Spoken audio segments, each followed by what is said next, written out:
Hey everybody, what's going on? I'm Fabian for Liberty. FabianForLiberty.com is my website, also FabianCalvo.me. If you opt in, you'll be one of the first to receive my daily podcast. Also remember, I'll be in London, England, 23rd and 24th of this month. Also in New York on March 21st. Tickets to those events are available at FabianCalvo.me under the events tab. Okay, I've talked about this a little bit.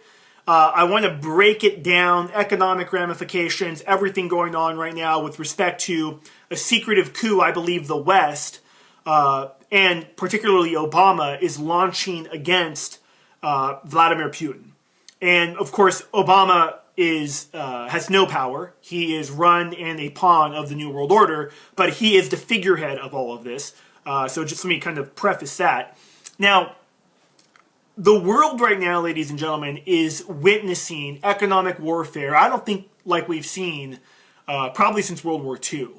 And it's all over the place. I'm just going to give a couple of examples in this video. But first, let's talk about an offer. This was on zerohedge.com, an offer that Russia made to Europe recently. And they basically asked them if they wanted to join, if they want the EU wanted to join the new Eurasian Union that has been formed, where Russia is basically the biggest economy of it, but there's several other economies that have joined. I think there's 4 or 5 countries.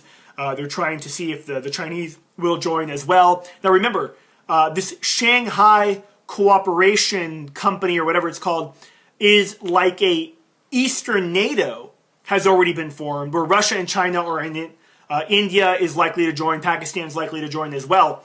And so we already see these big Eastern superblocks that are being formed, and these institutions like the BRIC nations to directly challenge Western centers of power, whether it's the IMF, whether it's NATO, so that's underway now. Now, what was the pitch that the Russians basically made to the EU? Well, it was ditch free trade with America and basically come and join our economic union. Now, on the surface, people would say, well, that's bullcrap. That's never going to happen. The U.S. is a much larger economy. But keep in mind that you have a lot of European policymakers that are very angered. I mean, take Angela Merkel, for example, has come under intense pressure for her going along with the sanctions against Russia.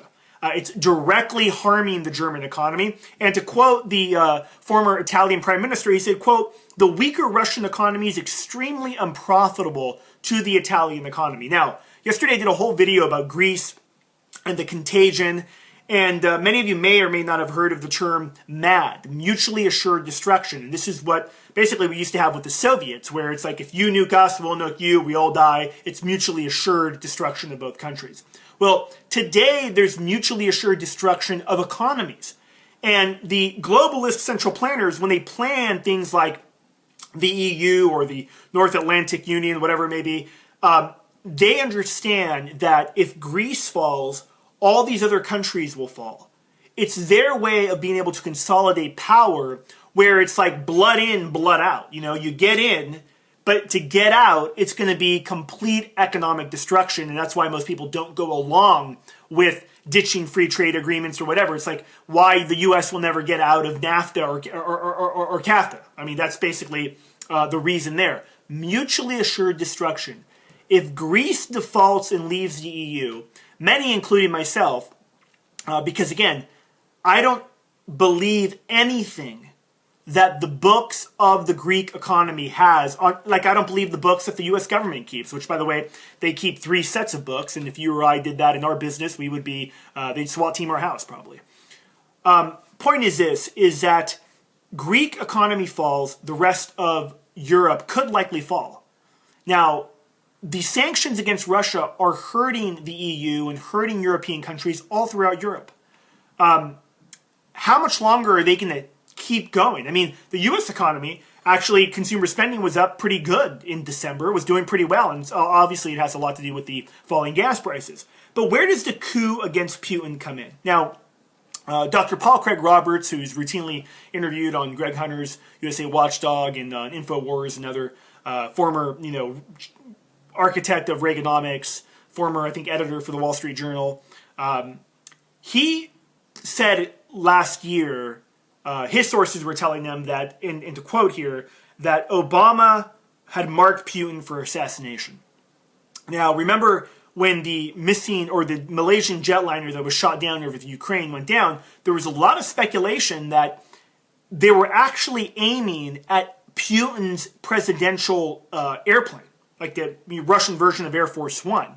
Whether or not that's true or not, I don't know, but I have no doubt the same CIA rogue elements, because not all the CIA is bad, but the rogue elements within the CIA that are, I mean, I'm for dismantling the CIA, but point is, not all of them in the CIA are bad. There's a rogue element within the CIA that staged the coup in Ukraine are the same agitators, I believe, that would love to see Putin taken out. So could he be assassinated? Absolutely. Okay? Now, here's another important point that I want to make as well, is that with gas prices falling below $50 a barrel, that is putting huge pressure against Putin from the oligarchs who have been sanctioned and their economy is hurting really bad. Okay? How much longer Putin can withstand that? I don't know, because look, there's no question the sanctions, the falling gas price, which I believe is a form of economic warfare against the Russians. I mean, there's either, I've laid this out before, either the Saudis are basically trying to cripple U.S. production, which could be, or elements with the U.S. government in collusion with the Saudis are purposely collapsing the price of oil to take out Vladimir Putin and take out Russia. Very possible. The Russian economy is hurting. The ruble's down 50% just last year. What's going to happen? Well, the Russian people are going to be hurt big time starting this year. And that puts a lot of pressure on Vladimir Putin. Is this a Western secret coup against Putin? I'll let you decide, but I personally think it is. I personally think they are setting the stage to try to take Putin out. Very dangerous. Okay, I did a whole video about Russia. Putin is basically like the wounded bear. You wound an animal like a bear, they get more violent, they lash out. At this point, if I'm Vladimir Putin, I'm looking at what's going on and I'm saying my country's under economic warfare, what do I do? Under economic attack, what do I do? Makes the situation much worse. Certainly takes us in the direction of a larger regional war, which many people have predicted. Whether that happens, I don't know. But certainly the people like Lindsey Graham and John McCain and Barack Obama and Hillary Clinton that are all warmongers, I think would love nothing more, and their interests at the military-industrial complex would love nothing more than to see an escalation of tensions with the Russian government. Love to hear what you have to say about this. And is Putin going to be assassinated? Is he going to be ousted in a coup? Who knows? Love to hear your feedback. I'm Fabian for Liberty, Fabian Calvo. Thanks for watching. I'm out.